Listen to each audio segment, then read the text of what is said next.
I suppose you know what happened. It was horrible. I barely made it into the lifeboat and onto the Carpathia. There weren't nearly enough of them. Lifeboats, that is. We really didn't know what happened until we arrived in New York. This is what one of the newspapers reported. At 11:40 p.m. on April 14th, the Titanic hit a huge iceberg. The impact ripped the hull apart at its seams, allowing the Atlantic to flow into the ship's hull. The ship sank at 2:18 a.m. on April 15th, carrying more than 1,500 people to their graves below the Atlantic. Words don't do it justice. The scene at the dock in New York was amazing. Dead silence as we made our way to the mooring. Then pandemonium. I saw Vincent Astor the younger. Somehow he'd made his way on board. He found Mrs. Astor. Mr. Astor went down with the ship. They say the White Star office was mobbed with relatives. So many of them were disappointed. Major Butt died. So did Mr. Guggenheim and young Mr. Andrews. Both of the Strausses went down. Mrs. Strauss refused to leave her husband. Perhaps she was wise. Ismay made it onto a lifeboat and now everyone's calling him a coward. I'll never forget it.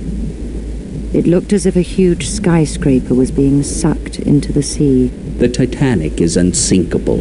Only God could sink this ship.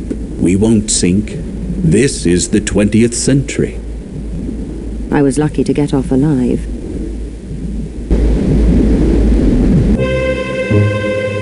Good evening. My name is Eric Burns. I'm a photographer.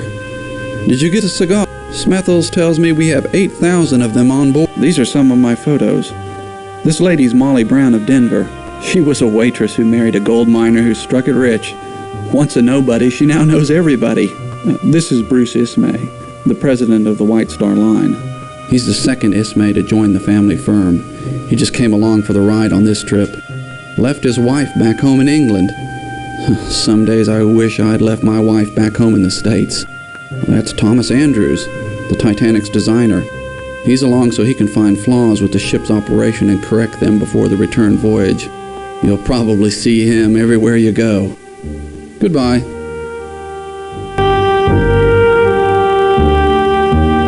I see you found the gymnasium. Does it like staying fit while at sea? That's Mr. Lawrence Beasley and his friends on the mechanical camel and the horses. They're almost like the real thing. And try the rowing machines.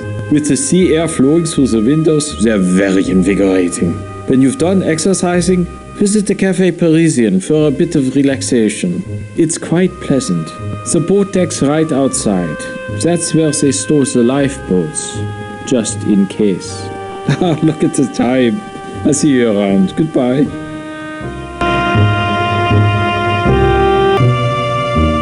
Good evening. I see you found the grand staircase. Lovely, isn't it? And of course you'll see absolutely everyone passing through here on their way to dinner. The Astors themselves just went down. Colonel John Jacob Astor is one of the world's wealthiest men, you know. I hear he's worth more than $107 million.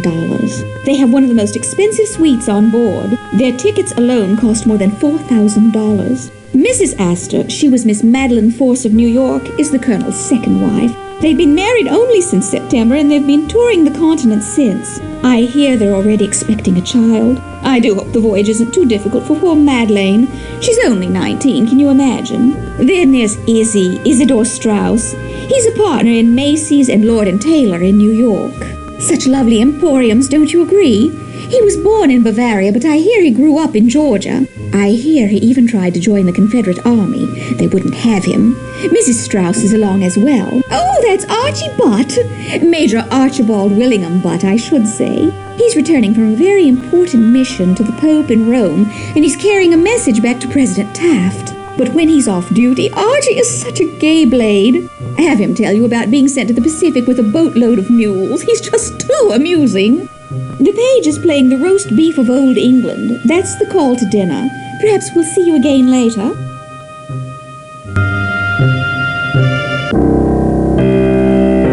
Welcome to the bridge. From this room, I have absolute control over the ship. These are the controls for the watertight doors.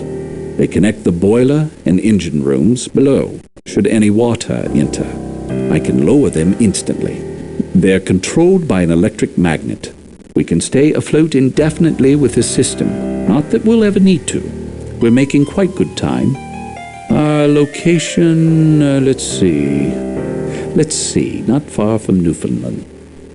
The wireless operators are in touch with Cape Race, I believe.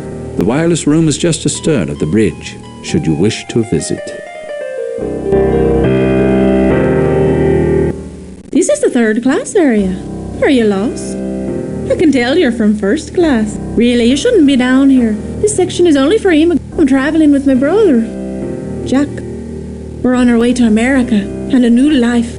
Jack says we shall have a huge farm in America and a big house as well. It was hard to leave, though. Most of my family stayed in Ireland. We may never see them again.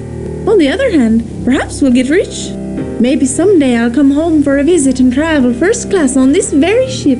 These people are the Benellis. They're in the cabin next to mine. They're Italian and don't speak one word of English. I don't know how they'll survive in America. Perhaps they have relatives in New York. Certainly hope so. It's true. They do have automobiles on board.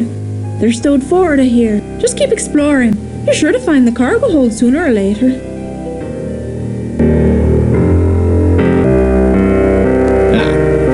I was wondering when you'd arrive. Welcome aboard the Titanic. I am Smeddles, your steward. I have a letter for you from Bruce Ismay, your host. You are now free to explore the ship at your convenience.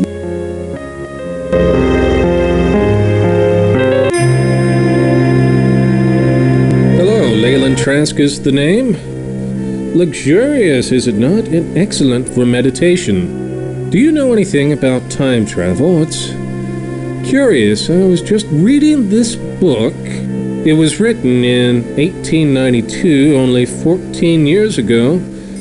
But it's weirdly modern. It's about a ship called the Titan, the largest ever built. It was supposed to be unsinkable, but in the book, the ship sinks with everyone on board.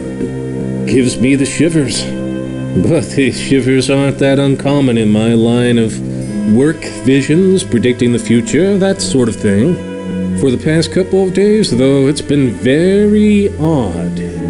I keep seeing newsboys and the word Carpathia. I can't figure it out at all. Good evening.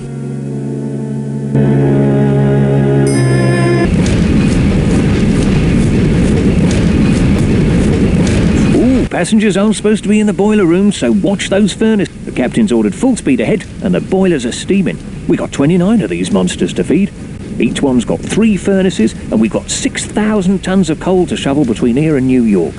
The steam's funneled to the engines that turn the propellers, so the stoker's job's important. But hard, shoveling coal, over and over, all the way to America and back.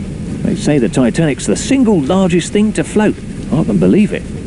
All very modern, except for this shoveling, which I've got to get back to.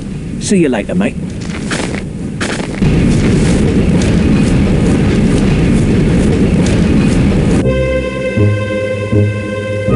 I do hope you aren't planning to send a wireless.